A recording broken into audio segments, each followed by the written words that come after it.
Hello, I'm Manoush Samarodi with World Risk and Insurance News. In this program, tornadoes in the U.S. will hit reinsurers, flood losses mount down under, an Australian underwriter consolidates its reinsurance operations, AM Best looks at hedge funds in reinsurance, and the UK's AADB investigates members over Equity Red Star. All this and more. You're watching World Risk and Insurance News on RIN TV. We begin with the international headlines affecting the insurance industry. According to Equicat, tornadoes and storms in the U.S. have produced $1 to $2 billion in insured losses so far. More than 270 tornadoes have touched down already this year. That's more than twice the 7-year average. Last year, international reinsurers paid about 24% of $2.5 billion in U.S. tornado losses. That's according to the Association of Bermuda Insurers and Reinsurers. If the current trend continues, the ABIR expects a similar bill this year. The Insurance Council of Australia declared flooding in New South Wales and Victoria a catastrophe, as the Australian government predicts losses of 500 million Australian dollars or 530 million US dollars. And that's in New South Wales alone. In January and February, the ICA declared a catastrophe in Queensland over flooding there, with insurers then anticipating losses at 111 million Australian dollars or 118 million US dollars. Unfortunately, La Nina weather conditions forecast more rain through April, so more flooding is likely down under. In more news from Australia, QBE, the country's largest international underwriter, is combining its reinsurance operations under a single management team and a unified brand called QBE Re. The combined business will have a gross written premium of more than $1.5 billion. AM Best recently introduced a new program it calls First Monday as part of its report, Hedge Fund-Backed Reinsurance. The capitalization, despite of the global reinsurers, despite the huge losses last year, is still very, very solid.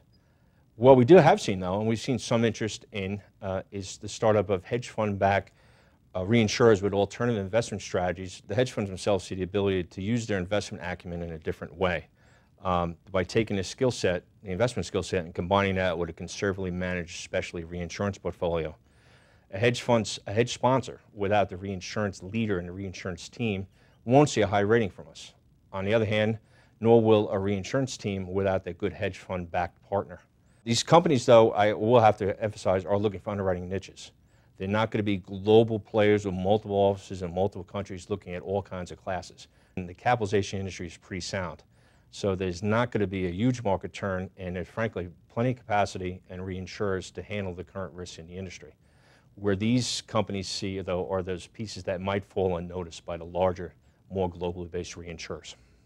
Now let's take a look at the subject of tort and tort reform. We're back at Brooklyn Law School for another edition of Legislative Brief with Professor Aaron Tversky, a preeminent authority in products liability and U.S. tort law. A tort is a civil wrong. There are criminal wrongs and there are civil wrongs. Torts are civil wrongs, basically injury to person or property, primarily. The rest of the world views American tort law as the Wild West. Their tort recoveries do not come anywhere near what they are here in America. There's huge differences in discovery.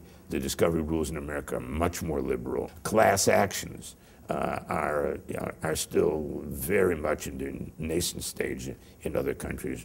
The question of whether American tort law, if we're exporting some of our ideology to other countries, the answer is yes.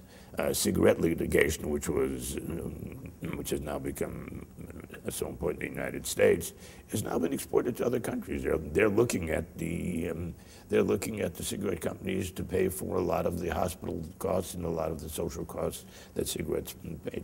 They wouldn't have done it 10 years ago. And each state has its own tort law and its own variation on it depending on what the legislature has done. And then you get into a very interesting and esoteric subject of what do you do when the laws of the states conflict with each other.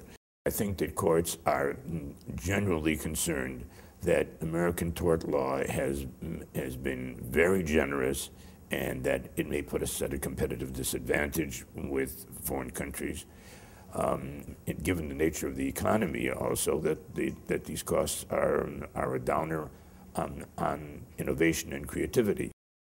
For more of our interview with Professor Twersky, visit the RIN TV On Demand library and give us your thoughts on this controversial issue. The professor looks at U.S. tort reform next week. The UK accountancy regulator AADB launched probes into 4 of its members recently, including KPMG, for advice and counsel provided to Equity Red Star from 2007 to 2009. The inquiries come after the Lloyd's syndicate posted large losses during that period. It was fined £95,000 by Lloyd's earlier this year for having insufficient buffers to cover a surge in personal damage claims.